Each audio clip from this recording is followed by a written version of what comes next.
He's smart, he's handsome, he's well dressed. He is an artist with impeccable taste. He is a highly intelligent serial killer and one of the most fascinating and scary K-drama villain archetypes. These villains are brilliant, calculating, and always seem to be one step ahead of our heroes. You can see this character in Connect, Psychopath Diary, and Strangers from Hell. This type of villain is a complex and nuanced antagonist who is usually played by a popular character actor. In this spoiler-free video essay, I want to explore how this character looks and behaves, how his mind works, and how you can defeat him if you're a character in a K-drama.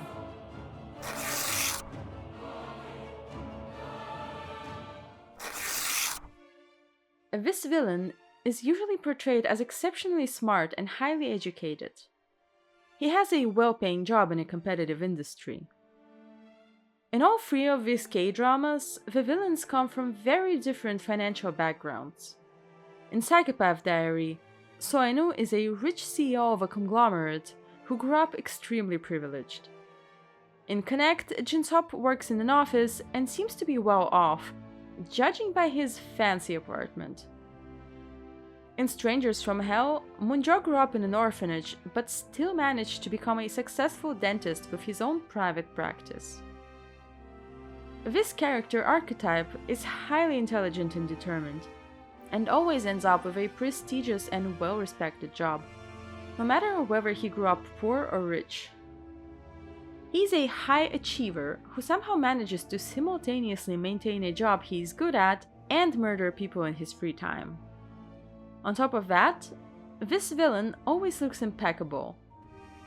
He cares about his appearance and dresses in expensive and well-fitting, tailored suits, and his hair is always perfectly styled.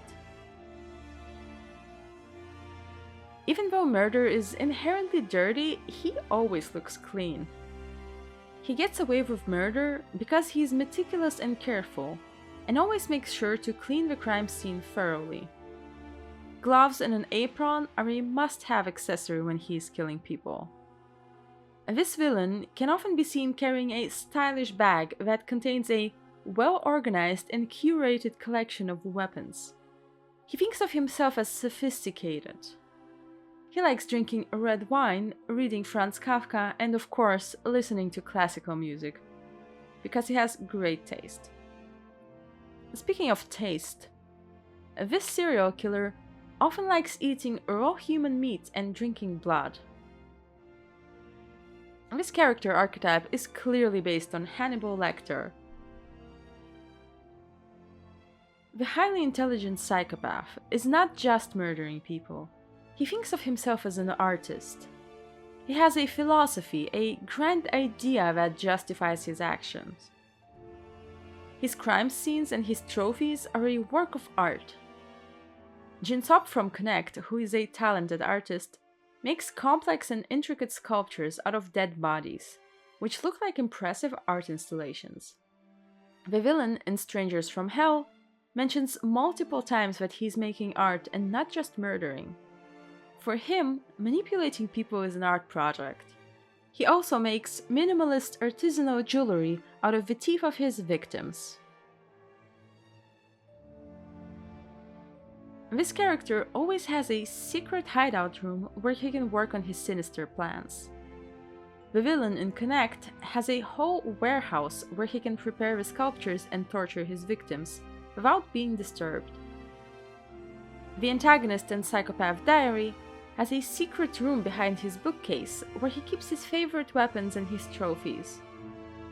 In Strangers from Hell, the killer uses a whole floor of the building he lives in for murder, and sometimes he just hangs out there to read a book or wind down after a long day of scheming. The protagonist of the story who has to defeat this type of villain is always a regular guy, who is the polar opposite of the antagonist. He's usually younger, has less money, and is less confident than the villain.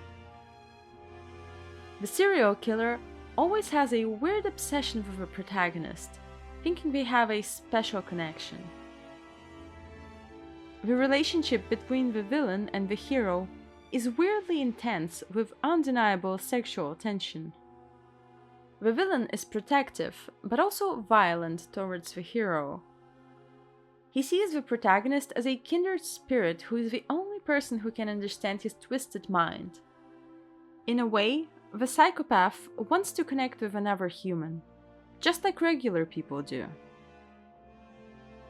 The highly intelligent serial killer thinks that he is the smartest person in any room he enters, and most of the time, he is.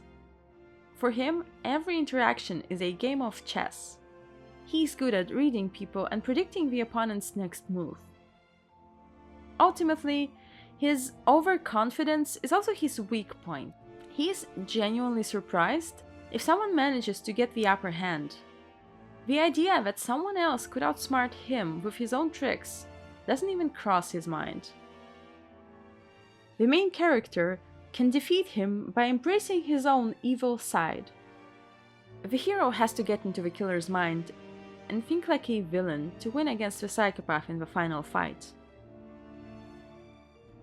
So there you have it. A glimpse into the twisted minds of some of the most notorious serial killers in K-drama land. From their impeccable taste in fashion to their artistic approach to murder, these villains never fail to captivate the audience.